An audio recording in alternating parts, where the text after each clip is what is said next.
swear.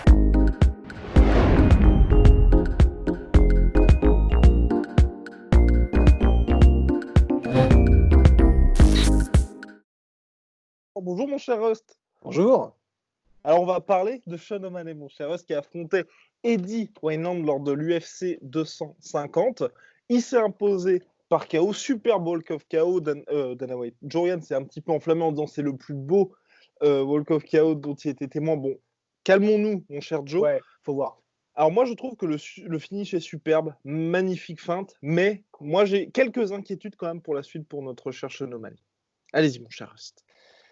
Ben ouais. Alors en fait, je sais pas encore perso si j'ai des inquiétudes parce que il y a deux choses. La première, c'est que c'était quand même Eddie Wineland. C'est-à-dire que Oui, c'est un gars qui est super solide.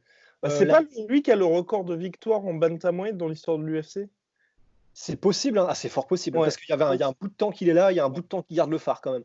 Mais c'est vrai que il est très solide, technique, il a les mains lourdes. Moi, je me souviens, bah voilà, il a déjà eu des title shots. Je crois que c'était contre, j'allais dire Eddie Bravo, Renan Barao. Et, oui, oui, il a été champion du WEC. Ouais. Donc, c'est un très, très gros client, Eddie Wineland, en fait. C'est juste qu'il n'est pas connu, il n'est pas très médiatisé, mais il a combattu tout le monde et il est super, super bon. Donc, en fait, il y a cette première chose, c'est il passe quand même de José Alberto Quiñones à Eddie Wineland. Non, c'était un vrai test. C'était vraiment, ouais, c'était un gros saut quand même. Donc ça, c'est la première chose. Et la deuxième, c'est qu'on était au UFC Apex et que la cage était plus petite. Oui. Et que pour un combattant comme O'Malley, qui a un style très aérien, qui a besoin de beaucoup d'espace, c'est vrai que c'était aussi, je ne sais pas si c'était son premier combat dans une cage de plus petite dimension. Contender Series, c'était aussi les mêmes cages. Ouais, c'est vrai. Mais ouais, donc ok, il avait un peu l'habitude, mais bon, c'est vrai que c'était pas contre Eddie Wineland. Mais voilà, disons, c'est clair. il y a ces deux facteurs qui font que c'est clair que là, c'est beaucoup plus que d'habitude. Il avait quand même des choses qui étaient un peu contre lui. Pour le coup, c'est vrai que là, contre Quiñones, bon bah voilà, tout était fait pour qu'il brille. Ouais. Contre Wineland, clairement, l'UFC, c'était pas un cadeau. Hein. C'était un vrai test. Justement, il devait savoir qu'il allait renégocier son contrat juste après ça, d'où le test, à mon avis. Bah oui, bah c'est ça, parce que l'UFC sont des fins négociateurs et ils ont dû dire ouais, bah ok, on peut négocier ton contrat, mais pas de problème, c'est juste tu le vois lui là-bas? Vas-y. Non, en gros, c'est ça. Et du coup, bah, sauf qu'il l'a passé. Alors c'est vrai, il s'est fait toucher plusieurs fois. Je l'ai vu qu'une fois encore le combat, mais il s'est fait toucher. Alors, on sait qu'il a un bon menton, Sean O'Malley, parce que c'est pas le premier combat où il se fait toucher et où il encaisse bien. Donc, on sait qu'il a un bon menton. De toute façon, il a une énorme tête. Il s'est fait toucher. Alors, je sais plus exactement si c'était Wineland qui attaquait ou si c'était lui. C'était lui qui attaquait, en fait. Moi, Et il s'est fait contrer. Exactement. C'est ça, en fait, moi, qui m'a surtout frappé. C'est le côté où, les 30 secondes qui précèdent son KO, tu sais que vraiment ça s'est inversé, clairement. Mais avant, tu sens qu'il a besoin de se mettre en route et il est à chaque fois à l'initiative, mais il se faisait à chaque fois contrer. Et je me suis dit, oula, contre Wineland, ça pose pas énormément de problèmes, mais quand tu regardes le reste de la catégorie, Ouais. j'ai un peu peur en fait que tu peux être un petit peu foufou comme il est encore aujourd'hui, hein, hyper créatif, mais c'est vrai que de temps en temps, tu vois, tu manques de précaution. Ça peut passer contre Wineland, mais j'espère qu'il va un petit peu corriger ça, quitte à se dire, bon, bah, t'as vraiment 3 rounds et ne cherche pas le KO dès le début, comme là, c'était quasiment annoncé. C'est ce qui m'a fait peur, moi. Ouais, parce que c'est vrai que l'impression que ça donnait, c'est que Sean a besoin d'un tout petit peu de temps pour s'ajuster. Ouais. Et ça a du sens, hein, c'est un peu comme Adesanya, c'est-à-dire que c'est vraiment des strikers de précision. Donc, c'est des gars qui sont tellement techniques, qui se basent sur leur technique, qu'ils ont besoin d'un tout petit peu de temps et comment dire, et de te proposer des feintes, de te proposer des petits pièges pour voir comment tu réagis. Et une fois qu'ils ont ta vitesse, ton timing, tes réactions, et ben à ce moment-là, ils commencent à dérouler à croisière. Mais c'est vrai qu'on a eu l'impression que là, le temps qu'il trouve son rythme, Sean O'Malley, qu'il trouve sa bonne distance, qu'il trouve tout ça, et ben pendant ces quelques minutes, ouais, visiblement, il n'est pas insubmersible et il peut se faire toucher. Et je te rejoins. Wineland frappe dur, c'est clair, mais donc c'est en bantamweight là qu'on se trouve, je crois. Oui, Ouais, c'est ça. c'est ça. Contre un Garbrandt, c'est pas pareil. C'est ça. Gabron, et surtout, moi, je pensais, mon flash, c'était genre, il fout Marlon Moraes, Sean O'Malley, tu vois. Ça, clairement, ça passe pas. Ouais. Oui. Ah, Moraes, ce serait intéressant avec les low kicks en plus. Mais ouais, voilà. Donc c'est vrai que contre Quinones, c'était absolument somptueux et sublime. Oui. Tout était parfait, c'était incroyable. Là, on a eu une toute première, toute première sensation de OK, il est toujours aussi magnifique parce que ce qu'il faisait, c'était quand même superbe. Oh, et puis Mais le finish, oh ouais, là non, mais là. bon, là, on est autre part. Le finish, à la limite, il est presque étrange tellement il passe crème en fait. C'est Exactement. bizarre. Surtout à C'est ce moment-là du combat. Alors que tu vois, Wayland, c'est pas vraiment fait. Moi, c'est ça qui m'a vraiment impressionné. Tu prends punition un peu comme Felicia Spencer à la fin du combat contre Nunez. Même une fin dégueulasse, là, elle est obligée de tomber là-dedans parce que ça fait 25 minutes que tu te fais ruiner. Là, tu es hyper compétitif, tu es bien dedans et ouais. ouais, il voit rien du tout, quoi. Et je pense qu'une des raisons, c'est bon, bien sûr, il y a la feinte du percute et ensuite la feinte de jab qui revient pour le Ouais, cross, et cetera. Bien sûr, ça compte parce que, bah, voilà, on a vu les réactions de Wineland, comme disait Cormier, absolument. Mais je pense qu'il y a aussi un truc, et ça, c'est quand même trop stylé, c'est que Sean O'Malley, enfin, on dit très souvent que pour bien striker, il faut être extrêmement détendu, en fait. Il faut être ouais, relax parce que c'est du ça. coup, tu crées déjà, premièrement, tes mouvements, comment dire, c'est moins téléphoné.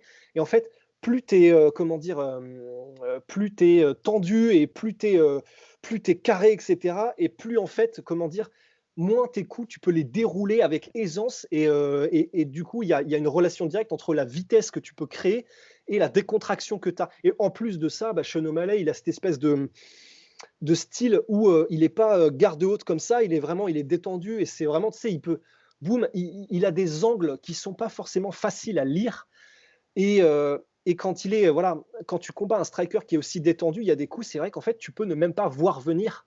Complètement. Et j'ai l'impression que ça faisait partie de ces moments-là, en fait. Une telle détente, une telle relaxation dans le striking, ça peut vraiment être un cauchemar, en fait. Et Ouais, j'ai l'impression que c'était ça. Donc, exactement. ouais, ouais, non, franchement, impressionnant.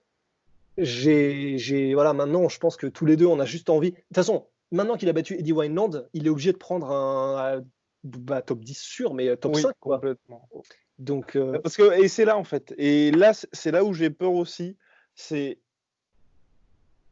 il est à 12-0, 4-0 à l'UFC, 2-0 en 2020, enfin débarrassé des problèmes de suspension pour substances interdites, mais que l'UFC ne cède pas à la tentation de OK, aujourd'hui, on est dans une crise avec nos superstars.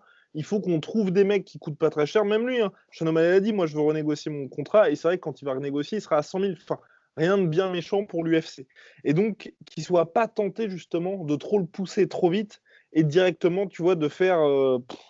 J'ai pas vraiment d'idée en tête, tu vois, mais de faire une marche qui serait un poil trop pour lui parce que c'est vrai que j'ai pas envie que le mec soit gâché par ça. Enfin, tu sais, qu'il fasse un truc façon Darren Till. Bon, certes, Darren Till, il s'est arrêté au title shot face à Woodley, mais ce que je veux dire, c'est que c'est un mec, c'est une catégorie qui est hyper dense, c'est un vrai gros talent. Il a que 25 piges, donc il y a toujours le temps, clairement. Et voilà, pas vraiment le précipiter parce que là, c'est pas comme si, et tu l'as très bien dit, là, on avait vu ce combat, on était bon, bah ok, là, faut vraiment lui mettre quelqu'un parce qu'il va écraser tout le monde, tout simplement. ouais, ouais, ouais. Bah, faut voir. C'est vrai qu'il faut voir. T'aurais un adversaire en tête, toi, ou chez les Bantam, là, pour lui? Bah, hmm, pas forcément. KLR, je pense, pourrait être bien. Ouais, ouais, ouais, ouais, grave. Oui, oui, ce Tu serait vois. parfait. Ouais, Et là, comme ça, tu vois, ça fait, voilà, pareil, on prend le temps, progression constante, et ouais, tu vois, tu continues d'engranger de l'expérience. Mais parce que, honnêtement, quand on regarde le top 5, ouais, c'est le top compliqué. 5, Gabrant était quand même 9e avant le combat, là. Donc, c'est. Oh putain. Ah oui, Asun Sao était 5e. Non, non, enfin, même en soi, même le top 10. Le top 10, c'est particulièrement lourd. Enfin, même Aldo, il est pas en top 10, je crois. Donc, ça, c'est. Aldo est pas dans le C'est. top 10 en Ouais, bon. non, eh, let me see. Let me see. Let me Ah see. là, Non, mais non, franchement, cette c'est- catégorie, c'est tellement. ah ouais, là, il faut que tu nous fasses le top 10 parce que c'est vrai que. C'est tellement enfer. Donc, le top 10, mon cher Rust. Ah oui, bah, il y a. Par exemple, tu vois. Non, ouais, non. Non, il y a quand même du monde. Même, tu vois, top 15, là encore, c'est chaud. Parce qu'on va commencer. Ouais, non. Non, oui, il y a vraiment le temps. Alors, 15e, Marlon Vera. 14e, Song Yadong. Déjà, tu vois, là, ça fait des mecs potentiels. 13e, moi, je le mettrais contre lui, John Dodson. Je le mettrais contre John Dodson.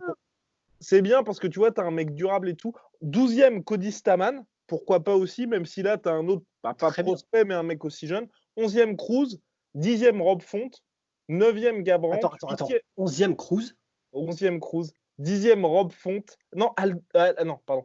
9e Gabrandt, 8e Rivera, 7e Munoz, 6e Aldo, autant pour moi José Aldo, 5e Asuncao, 4e Cory Senhagen, 3e Yann, 2e Aljamain Sterling, 11e, premier Marlon Moraes et champion, bien évidemment, le titre est vacant. Cette catégorie est un putain de cauchemar. Parce que là, tu vois, on dit. Enfin, pour moi, personnellement, il n'a pas encore sa place dans le top 15. Et honnêtement, tu vois, tu le mets à la. Enfin, je veux dire, là, pour l'instant, après sa victoire-là, je me vois pas dégager Marlon Vera, je me vois pas dégager Song Yadong et je me vois pas dégager John Dodson. Et Cody Stamann vient de gagner, donc pareil, tu ne bouges pas. Tu peux peut-être dégager Dominique Cruz parce que tu te dis qu'il va pas venir, enfin qu'il va pas rester actif, mais je veux dire, en soi, entre le 12e et le 15e, c'est des combats qui sont intéressants pour Sean O'Malley et je ne vois pas leur rouler dessus, tu vois. Là.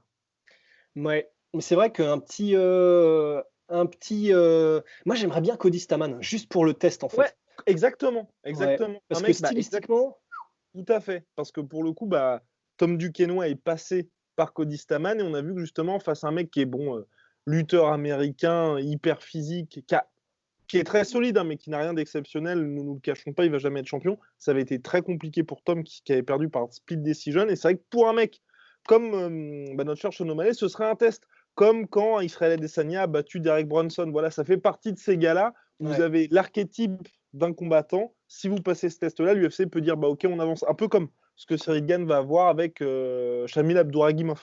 Ouais, non, c'est vrai. C'est vrai. Ce serait parfait. En plus, cherche des matchmakers. On est là. Mais voilà, ils sont où les 50 G's pour les matchmakers là? On fait le boulot. Mais non, c'est vrai que ce serait parfait. Stamann, ce serait parfait.